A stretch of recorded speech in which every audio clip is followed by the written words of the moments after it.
નમસ્કાર, હું આદર્શ છું. વેલકમ ટુ આદર્શ education society. Standard 10th, Subject Science, Chapter 3rd, Metals and Non-Metals. So dear students, today we will discuss properties of ionic compounds. So already you learned that what do you mean by ionic compounds. The compounds formed by the transfer of electron from a metal to a non-metal are known as ionic compounds.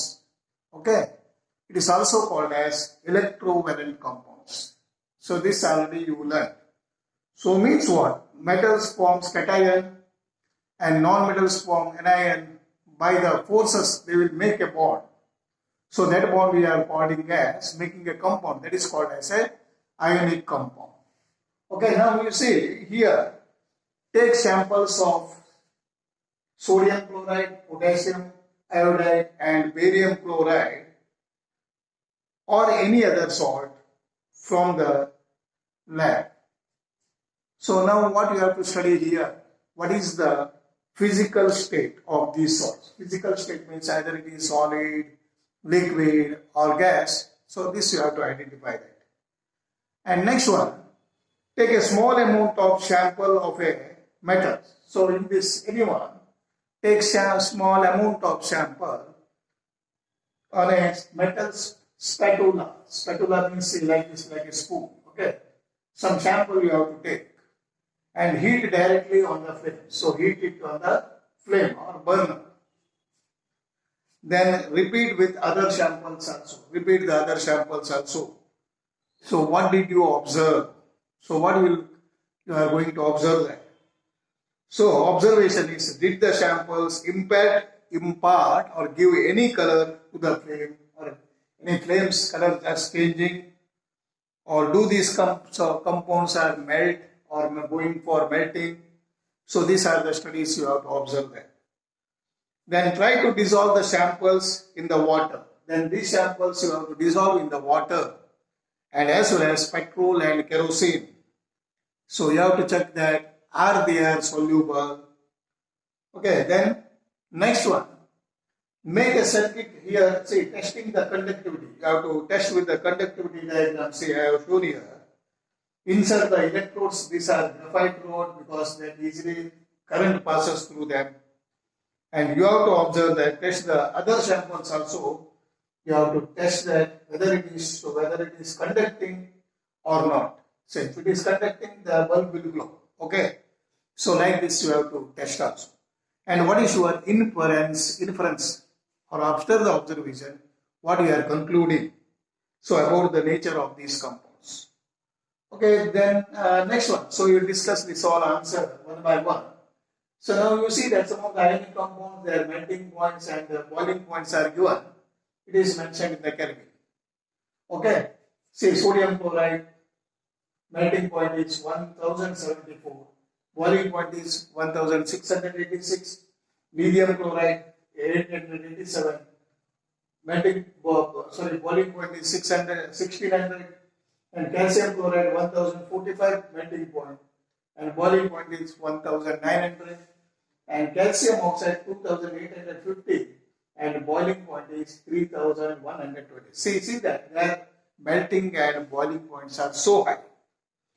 Okay, now we'll study that, observe that, see whatever you have here discussed, that we will go for one by one discussion. So now observe that general properties for ionic compounds. Okay, first of all, physical nature. So here the question is asking, no, what about the physicals? So physical nature of ionic compounds are solids. See, ionic compounds are generally solids and are somewhat hard also, because of the strong force of the attraction between the positive ion and the negative ions. You know that how their ionic compounds are forming. So due to the attraction of the positive ions and negative ions, they will make a bond and become a hard substance. So that is why they are strong. So first of all, physical nature. These compounds are generally brittle also. Brittle means they will break. and break into pieces when pressure is applied to it. So this is the first property of the ionic compound, physical nature. Okay. Now you will see that second one, melting point and boiling point. Second, melting point and as well as boiling points you will see. You know that ionic compounds have high melting and high boiling points. So already we have discussed here high melting and as well as high boiling points. So this is because, why this is? This is because of a considerable amount of energy is required to break the strong inter-ionic attraction. See, this ionic compound, how it is forming? This ionic compound is formed from the ionic bond by the strong forces. To break this, amount of energy is required. Okay, more energy is required to break the strong inter-ionic attraction. So that is why their melting and boiling points are so high. Now the third one, solubility. Solubility, you will see that solubility is these ionic compounds, or it is also called as electrovalent compounds, are generally soluble in water. So dear students, so this is generally soluble in water, but you see, such as here, insoluble in the solvents like kerosene and as well as petrol. So in kerosene and petrol, they are insoluble. Okay, got the ideas? So now this is about the solubility. Now the next one is the conduction of electricity. Conduction of electricity, you say, the conduction of electricity through the solution involves the movement of the charged particles. So what will happen? See, try to understand here the movement of the charge. See, when you are, okay, here we will take the, this is the testing the conductivity. And if you are taking the NaCl solution, so what will happen when you will dissolve here, it becomes sodium positive and chlorine negative. So it becomes positive and negative ions. So due to these ions, the electricity is flowing and but the bulb will glow. Correct now? See, the conduction of electricity through the solution involves the movement of the charged particles. The particles are moving. A solution of ionic compound in the water contains ions. So what will be releasing? So it will be releases ions which move to the opposite electrodes when electricity is passing through the solution. Okay. Ionic compounds in the solid state. Okay, dear students, one more thing you have to remember. Suppose if it is in the solid state, whether it is conducts electricity? No. They do not conduct electricity because movement of the ions in the solid is not possible due to their strong structure or rigid structure. But ionic compounds conduct electricity in the molten state or in the liquid state. This is possible because in the molten state, since the electrostatic forces of attraction between the oppositely charged ions overcome due to the heat. Thus the ions move freely. And conduct the electricity. Okay, dear students. So these are about physical properties of ionic compounds. See, look here now. First, what we have studied, just generally physical nature, melting points and boiling points, solubility, and as well as conduction of electricity. These are the physical properties of ionic compounds. Now we will see that occurrence of metals, how the metals are occurring. The earth crust is the major source of metals. The earth crust is major source of metals. Seawater also contains some of the soluble salts like sodium chloride, magnesium chloride. So these are the salts contains. The elements or compounds which occur naturally in the earth crust is known as minerals. So dear students, what do you mean by minerals? The elements or compounds which naturally occurs in the earth crust, so that is called as minerals. At some places, minerals contain very high percentage of particular matter. Say, at some places, these minerals contain very high percentage of particular metals, so that is called as a ore. So that is what we are calling. So that is extracted, it is taken out. So that is called as an ore. Okay, now the extraction of metals from the mineral, how the metals are taken out, extracted. So here also there are methods will be there. So you learned that reactivity series of the metals.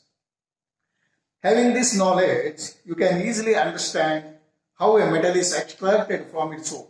How metal can be extracted from its ore. Some metals are found in the earth crust in the free state. See, some of the metals are found in native state or free state. So like the gold and silver. See, this is found in the native state or free state.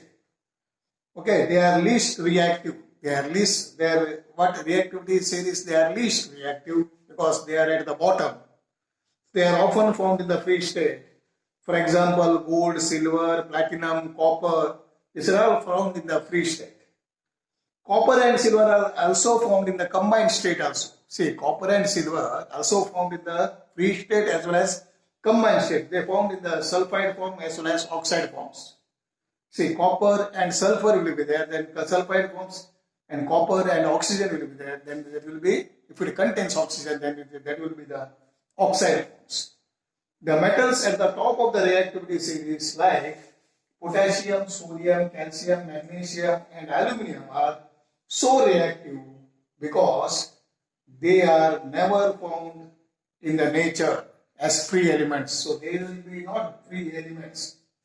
So they are never found in the free state. The metals found in the here medium or middle series, zinc, iron, lead. So these are all moderate reactive. These are all moderate reactive. They are found in the earth crust mainly as oxides. So they are found in the earth crust mainly as oxide. Here also copper, you can take the example in the free state. Okay, they are mainly found in the moderate reactive. They are found in the earth crust mainly as oxides. See, like they are found in the either oxides or sulfides or carbonates. So like this. So you find that ores are of many metals are oxides. In the ores, many of the metals are found in the oxides. This is because oxygen is a very reactive element. So you know that oxygen is so reactive element and is very abundant. Abundant means their percentage is more on the earth. So thus, on the basis of the reactivity, we can group the metals into the three categories. So dear students, on the basis of the reactivities, the metals are classified into three categories. So one is metals of low reactivity. See, like these metals are of low reactivity, and metals of medium reactivity. So this is metals of medium reactivity, and next one is metals of high reactivity. So these are metals of high reactivity. Okay, different techniques are used to get the metals falling in these categories. So here, see, you will not get immediately pure metals. So you have to go for some techniques or some methods will be there. So from that, these metals are extracted or metals are taken out from the mineral. Okay, dear students, so you got the idea now. See how the occurrence of metals and as well as extraction of certain metals. So extractions, you know that there are three types. Extraction will be low reactivity will be there, high reactivity will be there, moderate reactivity will be there. So according to that, there are extractions, taking out of the metals. So there are methods will be, so different techniques are using. Okay, so that we will discuss in the next video. Okay, students. So just go through it. This all. Today what you learned, properties of ionic compounds and their melting points and boiling points, and as well as general properties of ionic compounds and occurrence of metals and extraction of metals. So steps we will discuss in the next video. Okay, thank you. Bye bye. Thank you for joining us.